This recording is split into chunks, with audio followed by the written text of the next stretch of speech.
ये कहानी शुरू होती है एक अधूरी मोहब्बत से। एक ऐसी मोहब्बत जिसने दो खानदानों के दरमियान खामोश जंग छेड़ दी होती है। वसीम और तारा।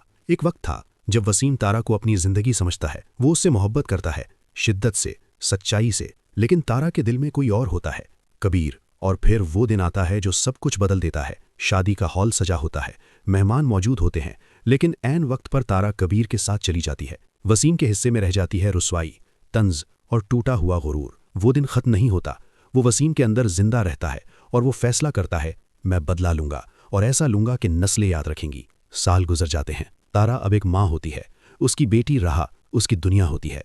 वसीम भी बाप बन चुका होता है, उसका बेटा जरयून। लेकिन फ़र्क सिर्फ इतना है, तारा अपनी बेटी को मोहब्बत सिखाती है, वसीम अपने बेटे को मकसद सिखाता है। बदला। वसीम खामोशी से रिश्ता तय करवाता है और जरयून का। सबको लगता है ये दो खानदानों का मिलाप है, मगर हकीकत में ये एक जाल होता है। वसीम का मंसूबा साफ होता है। निकाह के ऐन वक्त पर जब सबके सामने कबूल है कहा जाने वाला होता है, जरयून इनकार कर देगा और फिर वसीम सबके सामने तारा का माजी खोल देगा। बताएगा कि वो कैसे शादी वाले दिन भागी थी, कैसे उसके घरवालों ने सच छुपाया था, कैसे उसने उसकी इज्जत मिट्टी में मिला दी थी। वसीम को लगता है इससे बड़ा इंतकाम मुमकिन नहीं, लेकिन उसे एक बात का अंदाज़ा नहीं होता, मोहब्बत कभी मोहरा नहीं बनती। उधर कहानी का दूसरा रुख खामोशी से परवान चढ़ रहा होता है। जरयून दिल से बतूल को चाहता है। राह के दिल में अरमान के लिए जगह बन चुकी होती है। चारों सच जानते हैं, मगर वसीम के इरादों से भी बेखबर नहीं होते। और फिर वो दिन आ जाता है। रोशनियों से जगमगाती रात, ढोल की थाप, खुशियों की आवाज़ें, हर चेहरा मुस्कुरा रहा होता है सिवाय एक के, वसीम। वो अपने लम्हे का इंतजार कर रहा होता है।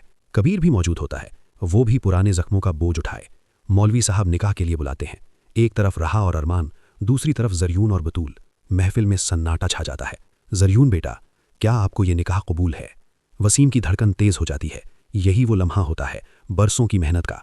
जरयून खड़ा हो जाता है। वसीम के होंठों पर मुस्कुराहट आती है।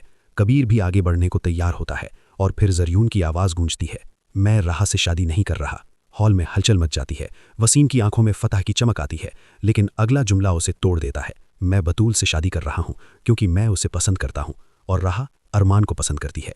हम किसी के बदले का हिस्सा नहीं बनेंगे, हम अपनी मर्जी से जिंदगी शुरू करेंगे। वसीम जैसे पत्थर का हो जाता है। कबीर कुछ कहना चाहता है, वो तारा का माजी दोहराना चाहता है, लेकिन उससे पहले अरमान बोल पड़ता है, जो गलती माजी में हुई उसकी सज़ा अगली नस्ल को क्यों? महफिल में सरगोशियां तेज हो जाती हैं। सबकी नज़रें वसीम पर जम जाती हैं। पहली बार वो बेनकाब होता है। तारा खामोश खड़ी होती है, उसकी आंखों में खौफ नहीं वकार होता है। मौलवी साहब दोबारा निकाह पढ़ाते हैं, इस बार सच्चाई के साथ। चारों कबूल है कहते हैं।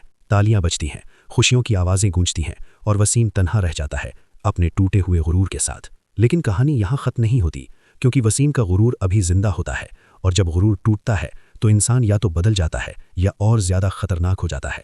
क्या वसीम अपनी शिकस्त कबूल करेगा या ये खामोशी किसी नए तूफान का इशारा है? असल ड्रामा अब शुरू होता है, जहाँ मोहब्बत जीतती तो है, मगर दुश्मनी अभी सांस ले रही होती है।